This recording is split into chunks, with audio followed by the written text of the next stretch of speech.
सभी को प्रातः काल का प्रणाम। मैं संतोष शर्मा शास्त्री, राजकीय माध्यमिक पाठशाला लपा में कार्यरत। तो बच्चों, आज जैसा इस श्वेत पट पे दिख रहा है कि जो हमारा आज का जो टॉपिक है वह है संख्यावाचक शब्दः। हम संख्यावाचक शब्दों के बारे में पढ़ेंगे और ज्ञान प्राप्त करेंगे। मैं आशा करता हूँ आप ध्यान से देखेंगे और इन आवश्यक चीजों को जो है आप समझने की कोशिश करेंगे और जो है आप इन चीजों को अपने दैनिक व्यवहार में भी प्रयोग करने की कोशिश करेंगे। तो चलो बच्चों, अब हम अपने टॉपिक की ओर, अपने विषय की ओर अग्रसर होते हैं।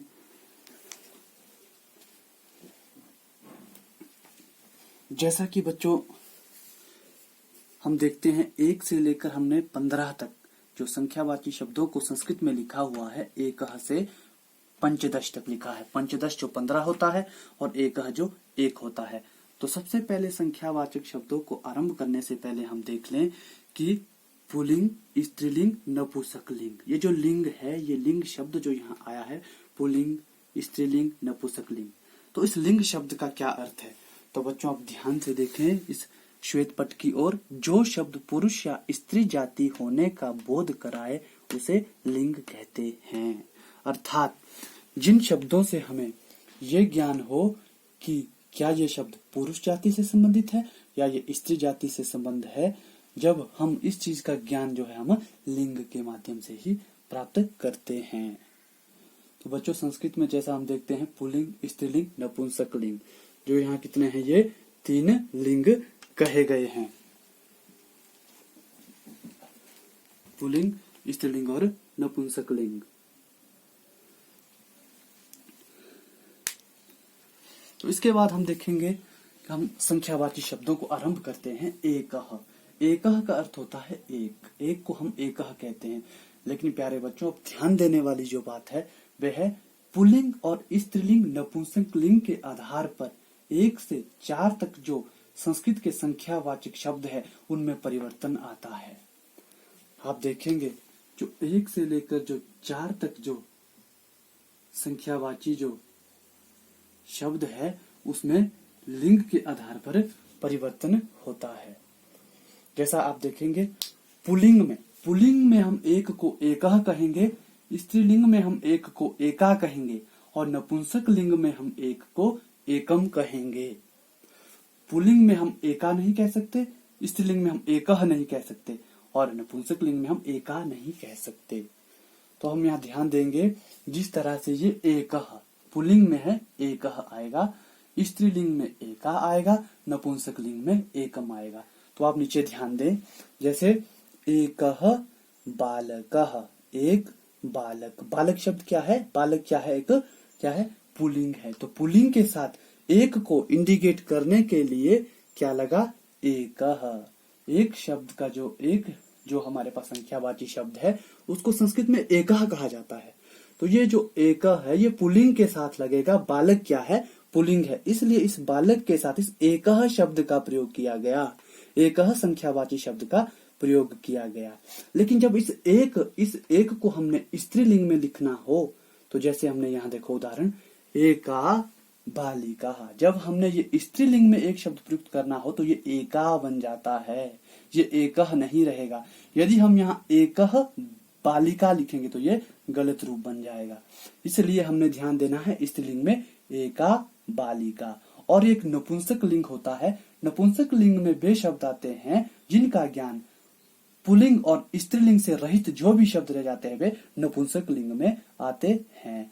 तो हम बच्चों देखेंगे कि नपुंसक लिंग में एक को इंडिकेट करने के लिए, एक को लिखने के लिए संस्कृत में एकम शब्द का प्रयोग किया जाता है। तो एकम फलम। तो फल क्या है? पुल्लिंग नहीं है, स्त्रीलिंग नहीं है, क्या है? एक नपुंसक लिंग शब्द है। तो बच्चों आप ध्यान दें, जो ये एकः है, एकः बालकः, एका बालिका, एकम फलम, ये जो परिवर्तन आएगा बच्चों, ये 4 संख्याओं तक परिवर्तन आता है। तो हम 4 संख्याओं तक इनको बहुत ही ध्यान से देखें, क्योंकि ये आगे काम आने वाली चीजें हैं। 4 तक जो हम इनको ध्यान से देखें कि किस तरह से परिवर्तन होता है, लेकिन उसके बाद जब हम आगे गिनती लिखते हैं 100 तक तो कोई परिवर्तन नहीं आता। वे जो है पुल्लिंग स्त्रीलिंग नपुंसकलिंग के आधार पर इनमें कोई परिवर्तन नहीं आएगा, लेकिन 4 तक जो संख्याएं हैं इसमें परिवर्तन आता रहता है। तो हम आगे चलते हैं। दो को हम पुल्लिंग में कहते हैं द्वौ, स्त्रीलिंग में कहते हैं द्वे, नपुंसक लिंग में कहते हैं द्वे। तो देखो बच्चों क्या है, तो इसमें हम देखेंगे द्वौ बालकौ, 2 बालक। तो पुल्लिंग में क्या लगेगा, द्वौ बालक पुल्लिंग है तो द्वौ बालकौ। अब यहाँ बालकः नहीं आएगा क्योंकि अब यहाँ बालकौ आएगा, क्योंकि जो 7वीं और 8वीं में जो बच्चे पहुंच चुके हैं उन्होंने राम शब्द पढ़ा होगा। रामः रामौ रामः, जब एक राम होगा तो रामः आएगा, 2 राम होंगे तो रामौ आएगा, बहुत सारे राम होंगे तो रामः आएगा। उसी तरह से यहाँ पर 2 बालक है तो यहाँ रामौ की तरह बालकौ शब्द लिखा गया, और पुल्लिंग में जो है द्वौ शब्द का प्रयोग किया जाता है। और इसी के साथ जब हम स्त्रीलिंग में देखेंगे तो द्वे, स्त्रीलिंग में कौन सा संख्यावाची शब्द 2 के लिए प्रयुक्त किया जाएगा, द्वे बालिके। और यहाँ भी जो 7वीं 8वीं में जो बच्चे पहुंचे हो या उससे ऊपर की जो क्लासों में बच्चे हैं उन्हें ध्यान होगा, जो लता शब्द हम पढ़ते हैं, याद करते हैं, लिखते हैं, लता लते लता, लता की तरह ही बालिका शब्द चलता है जो कि आकारांत स्त्रीलिंग शब्द है। बालिका बालिके बालिका, बालिका एक बालिका, बालिके 2 बालिकाएं, बालिका 3 बालिकाएं या 3 से अधिक के लिए बालिका लिखा जाएगा। तो बच्चों हम देखेंगे कि द्वौ का प्रयोग पुल्लिंग में किया गया 2 शब्द के लिए, 2 संख्यावाची शब्द के लिए,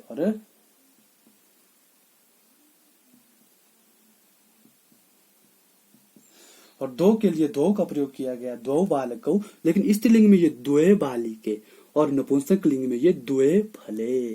जैसे हमने शब्द याद करते हैं, हम फल शब्द याद करते हैं, फलम फले फलानी, फलम एकम फलम एक फल, द्वे फले 2 फल, त्रीणी फलानी 3 फल हो जाएंगे। उसके बाद हम देखते हैं, और बच्चों एक बात ध्यान देने योग्य बात और भी है, संस्कृत में 3 वचन होते हैं, एक वचन, द्विवचन, बहुवचन।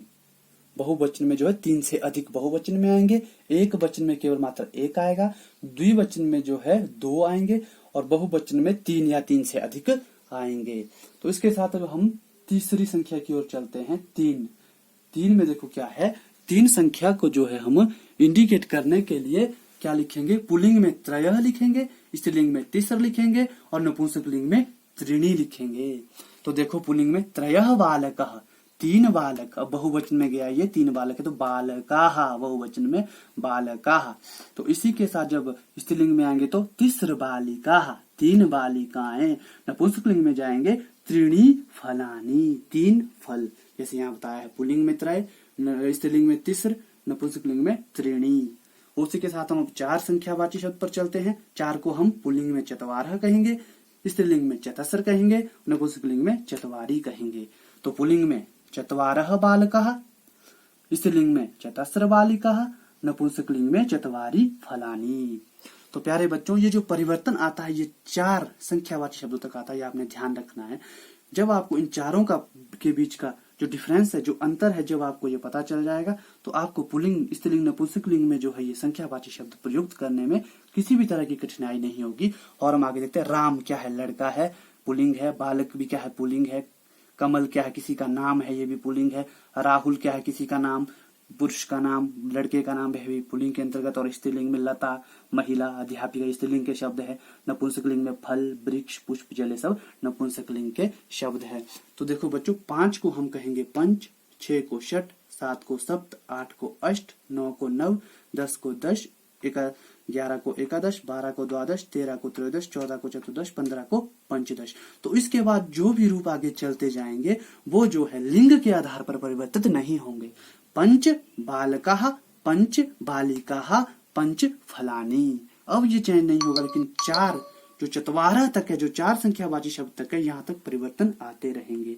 और ये 4 को हमने जो है एक पूरा ध्यान इसमें एकाग्रित करके हमें इन्हें समझना है। एकः बालकः पुल्लिंग, एकः बालिका स्त्रीलिंग में एका, एकम नपुंसकलिंग में एकम फलम। वैसा ही द्वौ, पुल्लिंग में द्वौ लगता है, द्वौ बालकौ, और स्त्रीलिंग में द्वे, द्वे बालिके, नपुंसकलिंग में द्वे फलानी। उस तरह ही त्रय का प्रयोग पुल्लिंग में होगा, तिस्र का प्रयोग स्त्रीलिंग में होगा, और त्रीणी का प्रयोग नपुंसकलिंग में होगा। इस तरह से हम प्रयोग करेंगे। और एक बालक के लिए बालका कहा जाता है, 2 के लिए बालकौ, 3 के लिए बालका, 3 या 3 से अधिक के लिए बालका कहा जाएगा। उसी तरह से ये जो बालक शब्द है ये राम शब्द की तरह चलता है, राम शब्द की तरह चलेगा। जो बालिका शब्द है ये लता शब्द की तरह चलेगा, और जो फलम जो फल शब्द है ये फल शब्द की तरह ही चलेगा। फलम फले फलानी, वैसे ही पुष्पम पुष्पे पुष्पाणि, वृक्षम वृक्ष वृक्षाणि, जलम जले जलानि, इस तरह से ये चलेगा। तो इस तरह से बच्चों आप इनके ऊपर ध्यान दें और इन्हें आप समझें, और आप 25 तक जो है गिनती लिखें, और उसके पश्चात आप अभ्यास करके जो है हमारे राजकीय माध्यमिक पाठशाला लपा के ग्रुप में डालें। जय हिंद, जय भारत।